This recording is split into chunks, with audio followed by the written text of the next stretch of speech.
honor e privilegio poder presentar al doctor Juan Antonio Hernández, embajador de la República Bolivariana de Venezuela ante el Estado de Qatar, y también darle la bienvenida.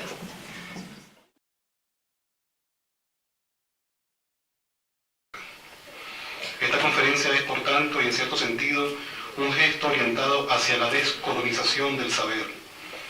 Pudiéramos decir que en el caso específico de la Revolución Haitiana, que es un evento que ocurre en el siglo XVIII, finales del siglo XVIII, principios del siglo XIX, en el caso particular de la Revolución Haitiana, al hablar de la revolución estamos hablando de una ruptura, un rompimiento, una ruptura radical con un orden anterior. Pocos periodos de la historia humana han llevado consigo tal cantidad de transformaciones sociales en todos los aspectos, sobre todo si pensamos en el lapso que va desde 1776 hasta 1830, vale decir, el periodo que va desde el triunfo de la revolución anticolonial en los Estados Unidos hasta el final de las guerras de independencia en la mayor parte de Latinoamérica. Podemos entonces empezar a pensar la revolución haitiana en ese marco general. Dos revoluciones ocurridas en las últimas décadas del siglo XVIII han sido consideradas como paradigmas o prototipos de las otras revoluciones que se produjeron en esa época. Me refiero obviamente a la Revolución Norteamericana y a la francesa. Acá Venezuela, ¿verdad? Es un punto de contacto entre América del Sur y el Caribe. Aquí está la española, la famosa isla dividida entre la República Dominicana y Haití. Y aquí está entonces lo que era la antigua colonia de San Domán, cerca de Cuba. La colonia de San Domán era una colonia fundamentalmente centrada en la explotación del trabajo esclavo. Era la colonia más productiva que tenía Europa en las Américas, por encima de todas las otras colonias. Es decir, San Domán producía en ese territorio tan pequeño que ustedes vieron en el mapa, mucho más de lo que producían todas las otras colonias de Europa en las Américas, incluyendo las de Estados Unidos y las de América del Sur. ¿Sí? Se calcula que la población de esclavos en San Domán, unos pocos años antes de la Revolución, era aproximadamente 500.000, medio millón aproximadamente. Piensen ustedes que el promedio de vida de los esclavos era de 5 años. Vivían aproximadamente 5 años debido a las condiciones de trabajo tan fuertes que existían en ese contexto. Es decir, que una parte importante de los esclavos que participan en la revolución habían nacido en África. Se calcula un 70-80%. De que finalmente la lucha contra la esclavitud se convierte también en lucha anticolonial. Y se convierte también en la lucha por un Estado que represente los derechos de aquellos que estaban esclavizados. Es un aspecto especialmente importante que podríamos conversar quizás a la hora de hacer una rueda de preguntas. Esta revolución que básicamente implicó una guerra civil dentro de San Domán, que al mismo tiempo implicó una guerra contra fuerzas imperiales que invadieron este territorio para controlarlo. Cuando se produce todo esto, el impacto, es decir, la influencia de esta revolución se hizo sentir en toda América. Una de ellas ocurrió precisamente en Venezuela. Observen ustedes el mapa. Esta rebelión ocurrió en esta región de Venezuela.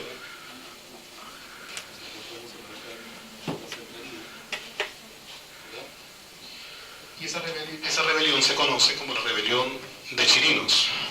Es decir, es una rebelión contra la esclavitud que fue rápidamente suprimida, aplastada por las autoridades coloniales, y ocurre precisamente en una región que tenía contacto precisamente con el comercio, con el Caribe. Es decir, las ideas de los esclavos rebeldes de Haití, de San Domán, llegaron con cierta facilidad a esta zona de Venezuela. El mar facilita mucho las comunicaciones, sobre todo en un contexto como el de esa época. Y una de las cosas que Scott estudió es cómo los rumores, digamos, las cosas que se decían, circulaban en esa época entre los esclavos, entre la población de origen africano, en torno a Haití. Que las haciendas de producción de azúcar, en un periodo de 10 años, entre 1791 y 1801, se duplican. El número de esclavos se triplica. Es decir, pasa de ser una cosa bastante reducida a convertirse en un factor significativo de la población. Todos estos elementos, José Antonio Ponte, este personaje del que vamos a hablar, él fue testigo de todo esto. ¿Quién era José Antonio Aponte? José Antonio Aponte era un artesano negro, libre, no era esclavo, había sido militar, había participado dentro de la milicia que se conocía como la milicia del Batallón de Morenos de Cuba. Había participado en la defensa de Cuba cuando Inglaterra invadió Cuba en 1762. Era un hombre con experiencia militar, pero también era sobre todo un intelectual. Cuando Aponte es capturado, hecho prisionero, y todo de lo que vamos a hablar hoy tiene que ver con el juicio contra Aponte, es decir, en un contexto como la Cuba de esa época, donde la mayor parte de la población blanca, libre, no sabía leer y escribir, Aponte sabía leer y escribir, y tenía un gran conocimiento, un conocimiento importante de los autores más importantes de la literatura, no solamente en lengua española. Una de las cosas que yo encontré como más fascinantes en esta figura, y sobre eso vamos a hablar luego, es la representación que él hace en uno de los dibujos que él hizo, por ejemplo, de los poemas de Homero, la Ilíada y la Odisea, completos, ¿no? Es decir, es un personaje bien interesante desde el punto de vista de su relación con el universo de las ideas. Y la figura de Toussaint es una figura universal, importante como Bolívar, como Washington, que es una figura de uno de los libertadores de América. Realizando un trabajo que habla del origen del cristianismo, que no es realmente... Los árabes en esta historia de las revoluciones de Haití, y no sé si habrá algunas connotaciones o señales de los árabes en el libro de Aponte.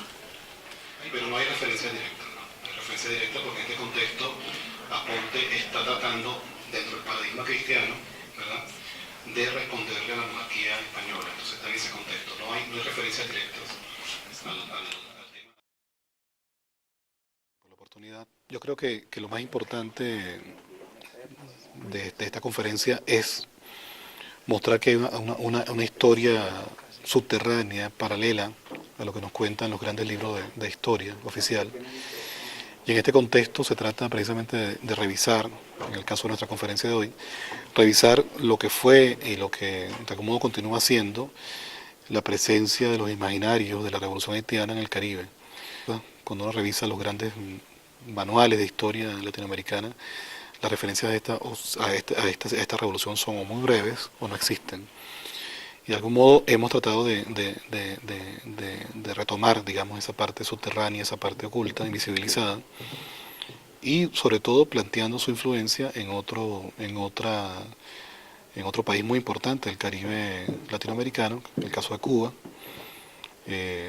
pensando precisamente en que el año que viene se cumplen los 200 años de la conspiración de Aponte. En el caso de Haití, recordemos que se trataba del imperio francés, en el caso cubano, el imperio español. Es decir, es una región que desde el momento mismo en que se le nombra como Caribe, es decir, desde el momento mismo en que llegan los europeos con Colón a la isla de la Española, precisamente donde se encuentran hoy en día República Dominicana y la República de Haití, ha sido una región de profunda, donde el imperialismo y el colonialismo tienen un profundo impacto.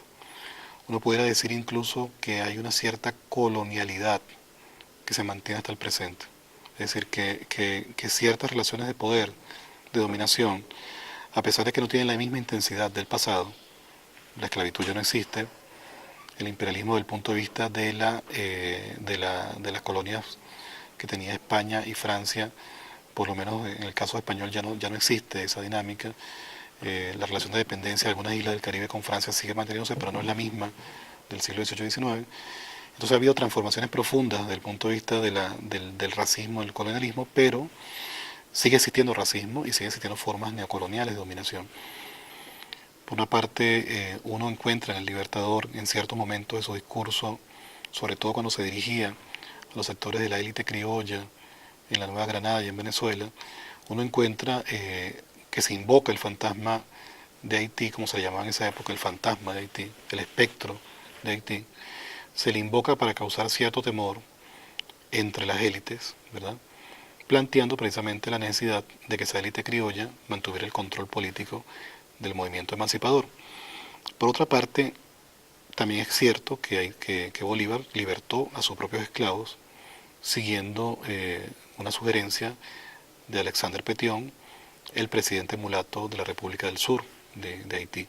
Recordemos que cuando Bolívar entra en contacto con Petion, es una vieja relación de los independentistas venezolanos con Haití. Anteriormente Miranda crea la bandera, iza por primera vez la bandera de Venezuela en territorio haitiano, en Los Cayos, pero Bolívar hereda esa relación de Miranda con los revolucionarios haitianos, y Petion, cuando le suministra pues recursos, armas, dinero y algunos hombres a Bolívar para que regrese al continente, le pide entre otras cosas que libere a los esclavos. Bolívar no pudo cumplir con la promesa de la liberación absoluta de todos los esclavos, pero liberó a sus propios esclavos, dando un gesto ejemplar desde el punto de vista de tratar de promover ese ejemplo entre otros propietarios de esclavos en la época. Pero en todo caso, Haití fue fundamental para la independencia de Venezuela y de América Latina. Hay un dato que poca gente conoce, y es que al final, digamos, de la Revolución Haitiana, cuando entre 1803, finales de 1803, diciembre, y enero de 1804, Dessalines, el líder principal que sobrevive del triunvirato de líderes iniciales de la revolución, llama a su ejército el ejército de los incas. Y es una cosa muy importante. Históricamente la gente se ha preguntado, pero bueno, ¿de dónde viene esta idea de nombrar un ejército negro como descendientes directos de los incas? Yo llegué a establecer que eso proviene fundamentalmente del proyecto mirandino de retomar el incario en América. Y una de las cosas más importantes en ese contexto es las relaciones entre los abolicionistas franceses, Francisco de Miranda, que participó en la Revolución Francesa, ciertas logias masónicas y algunos intelectuales de la Revolución Haitiana. Entonces vemos allí esa apelación al pasado indígena, al pasado incaico de América del Sur, como un gesto también de complicidad, un gesto de solidaridad de los negros rebeldes de la Revolución Haitiana hacia el continente. Ese que siempre... Entre otras cosas porque bueno, el tema de Haití fue un acontecimiento importante en la historia latinoamericana que ha sido de alguna manera borrado de la memoria.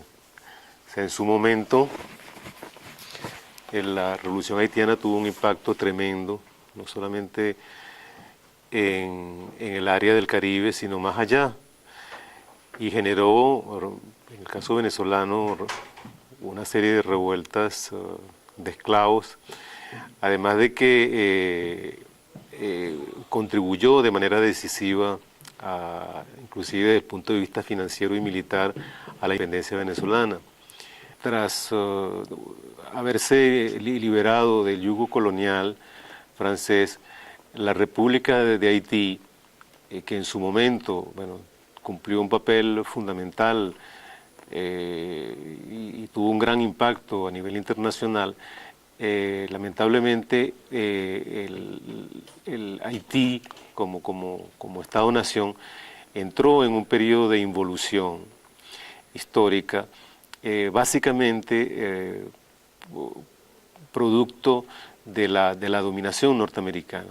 Estamos asistiendo en América Latina a una emergencia de las comunidades afrodescendientes. En Venezuela, el movimiento afrodescendiente, bueno, ha cobrado mucha vitalidad, una de las fuerzas fundamentales, pues, en la construcción de un nuevo orden en América Latina. En el marco de un acuerdo con la Universidad de Jordania, entre el gobierno venezolano y la Universidad de Jordania,